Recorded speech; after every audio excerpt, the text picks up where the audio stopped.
Hello friends, welcome back to my channel Technorays. Before going into the next concepts of natural language processing, please like and subscribe to my channel and click the bell icon to get new video updates. So here let us discuss about the recursive descent parsing, which is a kind of top-down parsing. So we already saw what is meant by parsing and different approaches for parsing like top-down and bottom up in our previous videos.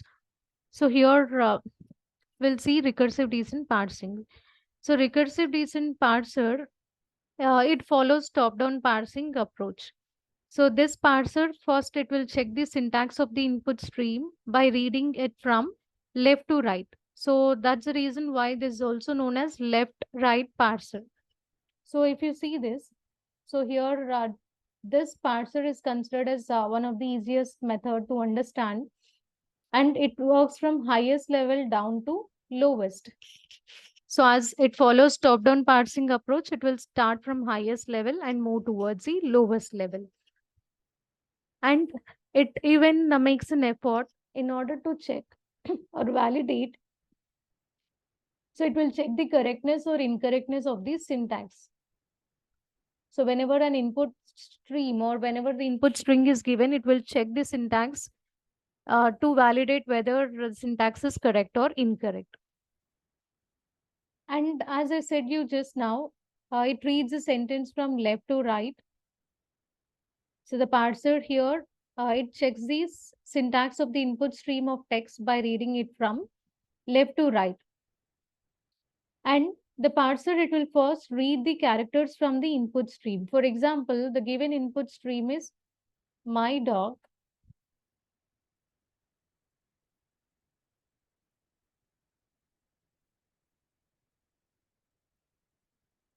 likes the food. So this is the input stream. From this, so first it will read characters. So here one of its operations is read characters from input stream and then match those characters with the terminals. So here say suppose we have productions or context-free grammar as determiner derives my, noun derives dog, and so on. So now, yeah. So this parser, it will read the characters from input stream. So first it will read the character my and match those characters with the terminals. So these are the terminals, right? So it will match those characters with the terminals of the grammar.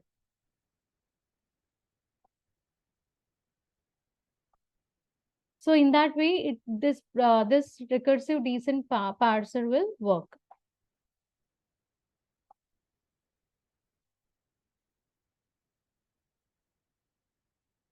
So if the character is verified, for example, so here if you see my, so this character is matched with the one which is present in the RHS here. So if there is a match, then it is accepted. If there is no match between this input stream and the terminal, then in that case, that character is rejected.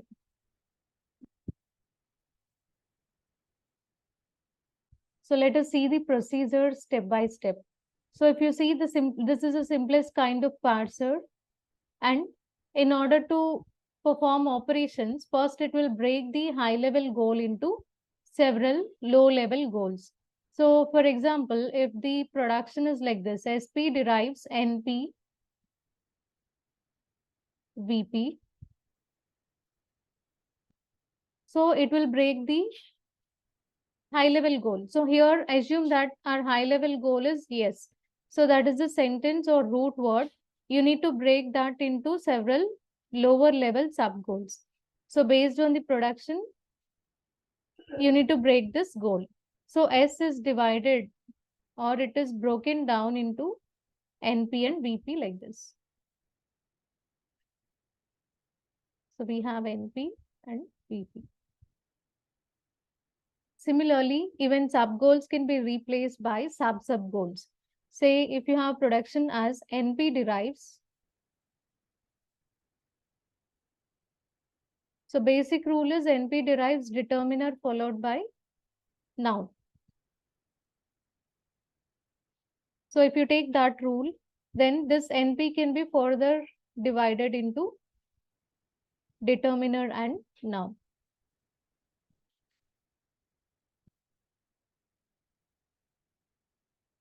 So in this way, you can divide the sub goals until you reach the terminal.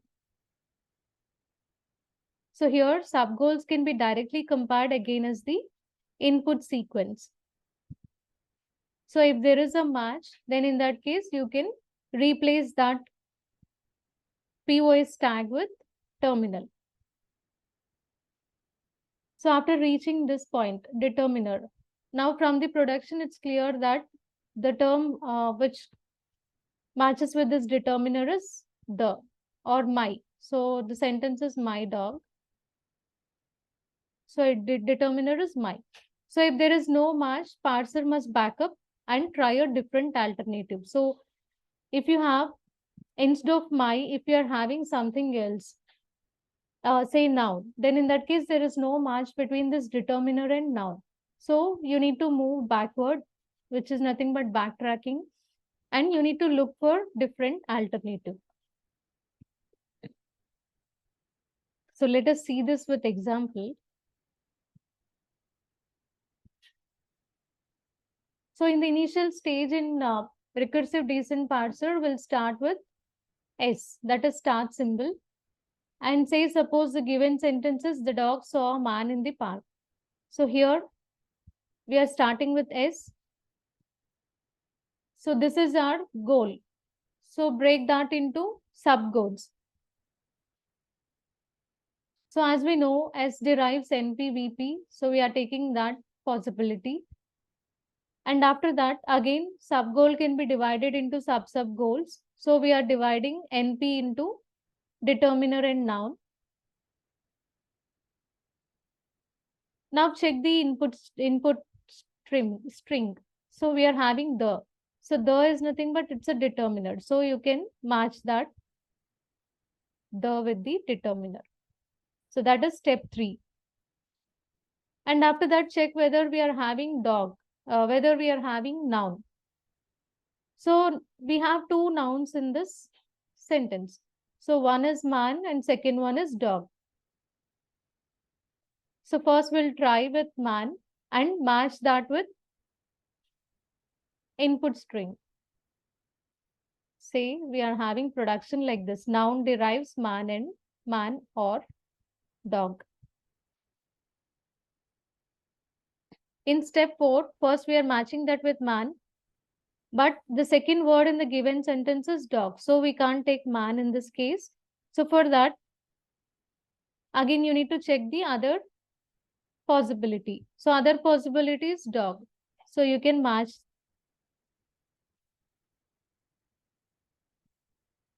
So you can use dog for this noun. So here we are following the left to right procedure. So after completing this NP, move to VP part and expand this VP according to the productions. So VP gives you V, NP and prepositional phrase. So as we already know different phrases in parsing. So this verb phrase, it derives verb plus any combination. You can use any phrase combination here. So we are having verb followed by noun phrase followed by preposition phrase. So how we need to select these phrases means again it depends on the given sentence. So you need to match this. So what are the verbs in the sentence? Saw is a verb. Now you need to match this saw with the terminal in the grammar. So assume that we are having production as we derive saw.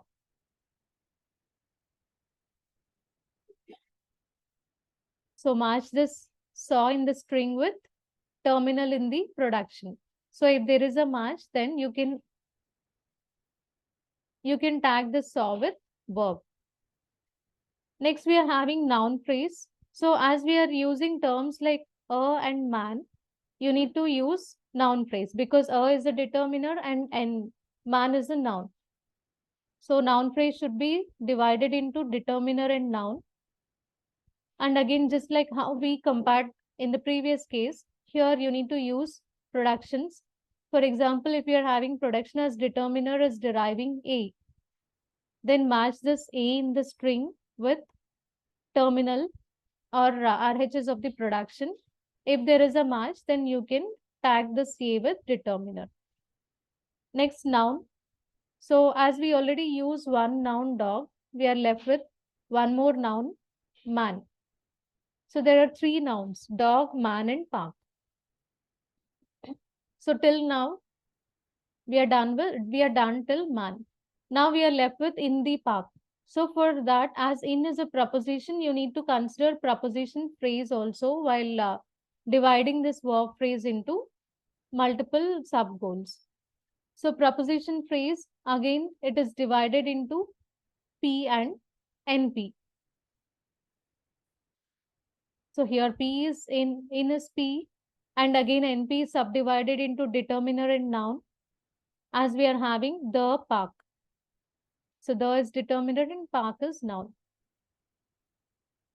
So based on the words in the sentence, you need to take the or you need to derive sub goals from the given goal. So when backtracking is required. So if you see the same example, say suppose we have derived this NP as determiner and noun, and instead of this noun, if we are having something else, so you can even derive NP as NP derives determiner and adjective. Say suppose instead of taking this noun, if you take adjective, so instead of this noun, if we have adjective, now you need to match that with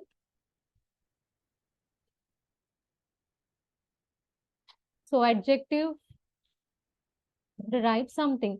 So here it's clear that park is not an adjective, so it's a noun. So when we reach at this point, and if we derived this NP as determiner and adjective, so we can't match this because park is noun and this is adjective. So in that case, you need to backtrack to the previous node and use other alternative. So instead of dividing this NP as NP derives determiner and adjective, you need to consider alternative production as NP derives determiner and noun,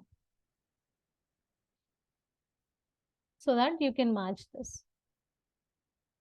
So this is how backtracking should be done. So if there is no match between the tag and the input string, then in that case, you need to move backward to the previous node.